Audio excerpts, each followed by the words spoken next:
అసలు లోకాలకన్నిటికీ ఉపద్రవాలు రావడానికి కారణం అంతా ఎక్కడుందంటే అర్థం పర్థం లేకుండా టీవీ సీరియళ్లలో వేళాపాళ లేకుండా దీపాలు పెట్టే వేళ లేదు, ప్రదోష వేళ లేదు.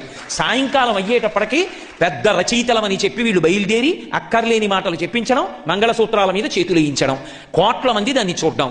ఏది మంగళప్రదమైందో, దేన్ని మంగళప్రదంగా చూపించాలో దాని విషయంలో పరాకు జాగరూకత అవసరం. అటువంటి మంగళసూత్రాన్ని పట్టుకుంటే తల్లి అంగీకరించదు. కానీ కడుపున పుట్టినటువంటి బిడ్డడు అమ్మకిచ్చేటటువంటి బహుమానం ఏమిటి అంటే 1కి 100 మాటలు అమ్మ మెడలో మంగళసూత్రాలే పట్టుకుంటాడు. అమ్మ వాడికి పాలిస్తుంటే వాడు అమ్మ మెడలో మంగళసూత్రాలు పట్టుకుంటాడు. అమ్మ ఎవ్వరినీ అంగీకరించదు. కానీ కడుపున పుట్టిన బిడ్డ కష్టపడి జననం ఇచ్చింది, వాడికి పాలిస్తోంది, వాడు మంగళసూత్రం పట్టుకుని ఆడుతున్నాడు. అయినా వాడి వేలు కూడా చెనకదు.